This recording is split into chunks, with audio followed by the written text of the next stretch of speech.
Well, that's one thing about growing up in the 80s. All the damn vampires. Covenant, you're calling Raven. Payback time. Come with me if you want to live. You just don't turn it off! Welcome back to the channel, everyone. My name is Jason. You're watching Backtrack Cinema, where we talk movies of the past that you know and love. And welcome to my review of The Lost Boys. This is essential viewing if you love 80s movies. If you're fascinated about 80s films, 80s pop culture, maybe you grew up with this one. Maybe you didn't. Maybe you're just a big fan of 80s movies. You have to watch The Lost Boys. It's one of those movies that I like to say is quintessential 80s, like Back to the Future, like E.T., The Lost Boys.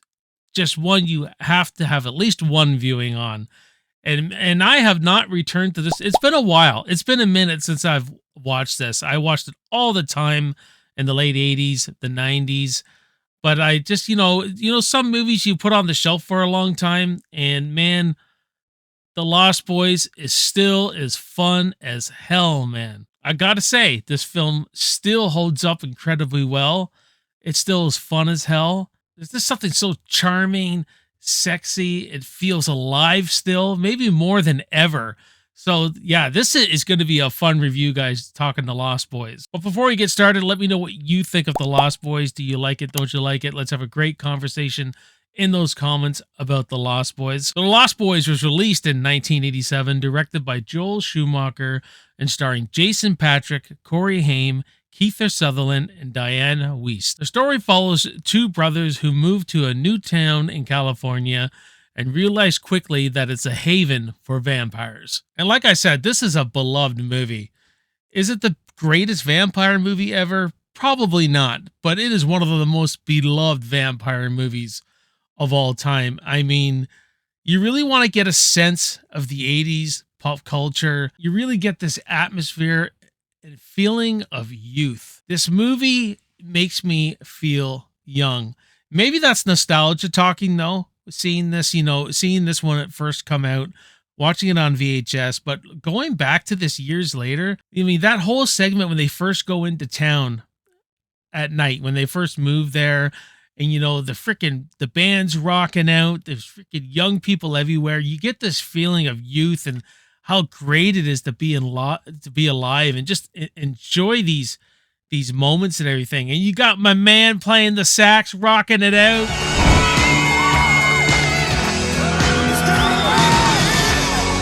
I still believe, you know what I mean? Oh, it's just awesome. Everything about the atmosphere and everything, and the glam, it's sexy, you know what I mean? It's very sexy movie, if that makes any sense to you guys. And even these vampires, led by Kiefer Sutherland, they all got this glam, sexy rock look to them, you know what I mean?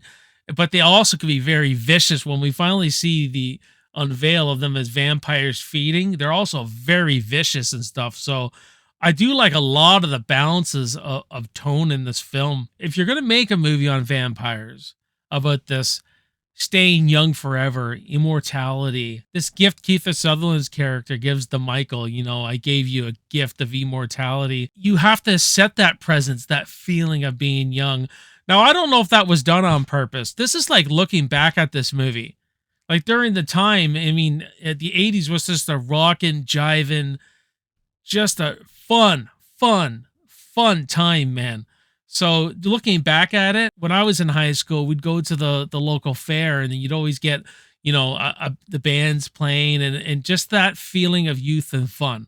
I mean, we could do a whole segment on just that feeling of being young and being alive. And the music is really driving this movie, man. I already talked about some of the music before, but I'm really much a composer kind of guy. I like, scores in film. But this is one of the rare occasions where a soundtrack like rock music suits this movie so much for what the style and the tone is and everything like that. The rock music's just driving this movie.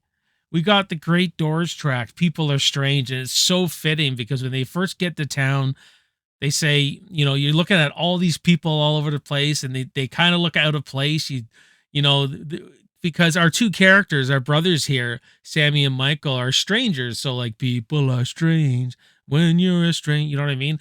And you get all these clippings of missing people throughout. So, something's like the murder capital of the world, right? It's almost like freaking a Stephen King thing, missing people all through this town and stuff. So I really, really like that. And a real basic story, but a really fun story where you have a lot of fun with it and go for this ride where the older brother turns into a vampire, or he's changing into a vampire. And we're along for this ride. And if you want to have something to say about it, it gets split into two families because now he's part of this vampire family, but there's his real family too. And this is where it butts. This is where the conflict is. Does he, because he falls in love with this other vampire named Star, which is played by Jami Gertz. And do I stay? Do I want to stay as a vampire and be with them, or do I? Then there's my real family. I owe it. I got a responsibility to my brother, my mom, and all that. So there's all that kind of stuff going on with it. But and they go along through this movie trying to find a cure. So if they kill the head vampire, all the half vampires will go back to normal, essentially. And that brings me to the next thing. The way they take the vampire lore and alter it to tell their story, I thought was pretty cool. We never see Michael get bit at all. They take him to their castle, essentially, their Count Dracula castle, their hideout, their cave where they sleep, right? And they do this big mind fuck with them, where they're eating Chinese food, and all of a sudden he sees maggots and worms, and then he ends up drinking Kiefer Sutherland's blood. It's like in a wine bottle, encased in a wine bottle. And this is what makes him turn, right? And then, he needs sunglasses on. He can't take the sun for too long. He's, starts changing into a vampire. So that's cool how they take some of the lore. He just has to drink some of the blood. We get a big reveal. We get a big twist at the end of this movie where this guy who runs the VHS store, who's dating Sammy and Michael's mom, ends up being the real head vampire, right? He's kind of like the father. And earlier on, he asked to be invited in. And you're like, oh, there's something there, right? They invite him in, but nothing's working. The garlic doesn't work on him. He has a reflection, all that jazz. And they alter that lore a bit by saying if you invite a vampire in, none of your tricks will work on them, right? They got the sunlight will kill them, the holy water, stake through the heart. But they alter a little bit of rules to suit their story, which I thought was very enjoyable. And great characters in this. I mean, Kiefer Sutherland as David here, as the head vampire of the gang anyway. Fantastic. I mean, this is an actor who relishes in playing bad and just goes to darkness, right? And in his eyes too, he just stares at you and could scare the hell out of you. He's so charismatic. Like I said, looks like a glam rock star, sexy as hell and all that kind of stuff. But speaks in such an authoritative manner where you're like listening and the characters listen to him. I can't beat your bike. You don't have to beat me, Michael. You just have to try and keep up. Haim as Sammy, hilarious as hell. This avid comic book reader who meets the Frog Brothers, Corey Feldman, who are like these vampire hunters and stuff like that. They all have great chemistry together. A lot of the humor comes from Haim and ridiculous stuff he's doing, like when he's going to bed with the garlic necklace. Freaking hilarious. Or when he's telling, he goes, "You're a freaking bloodsucker, Michael. Wait till I tell Mom on you." It's hilarious. Just, that's what I mean. Capturing a certain tone, a certain style where it's funny and it can be vicious, right? You smell like garlic. And the grandpa's hilarious as hell. That one tag at the end. What a way to end the movie. That's one thing I always hated about Santa Clara. Oh, the damn vampires. That grandfather knew the whole time. It was just a great way to end the movie. And I mentioned the Frog Brothers. I think those two are hilarious. They're more bloodthirsty than the actual fucking vampires are, where they're like, I can't, they want him to stake his brother, and Sammy's like, I can't stake my brother. He goes, no worries, we'll do it for you, pal. Like, those dudes are just bloodthirsty. He goes, I stuck that pig, and stuff like that. I think they're hilarious. Now, I don't know if this is really a negative, just a little nitpick. I'd say more of a nitpick, but our main character we're following, Michael Jason Patric, I do like him. Don't get me wrong when I say this, but he's the most unmemorable, I find. When I thought about this movie before watching it, I think of Haim, Corey Feldman, even Jami Gertz, gorgeous Jami Gertz, Kiefer Sutherland, who I'm thinking about. So I don't know if Jason Patric's just not the most charismatic lead or what, but he's fine. He's fine. He's absolutely fine in the role. Suits it and everything like that. But it's just a little nitpick that I just find I like actually forgot. I go, oh yeah, Jason Patric was in The Lost Boys. You know what I mean? So just a little nitpick there, just a little nitpick. Great cinematography in this movie.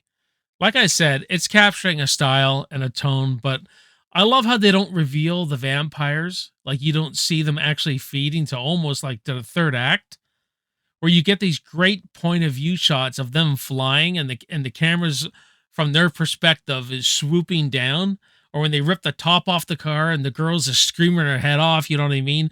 That real awesome point of view, really fast, you know what I mean? Pushing on it fast. I really like those shots a lot because it's not showing you too much yet. And the chaotic third act in the house where the bloods are in the pipe, the blood's coming up through the sink. It was really Evil Dead like, where it's following the characters all through the house. It feels a bit claustrophobic, but it's just one badass third act that is a ton of fun with one-liners, humor, viciousness, fights, you name it all. The third act has it, man.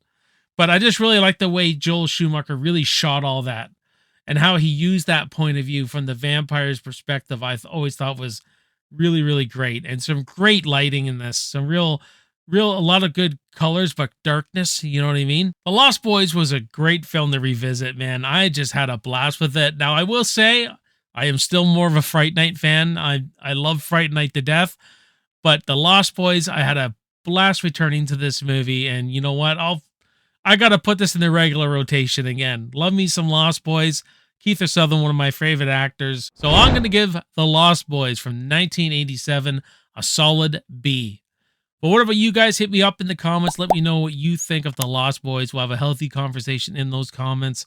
Wait till the end card to put related content there so you can go down to the channel and that will take you to other videos and other videos. Have fun on the channel. I really thank you guys for watching this video.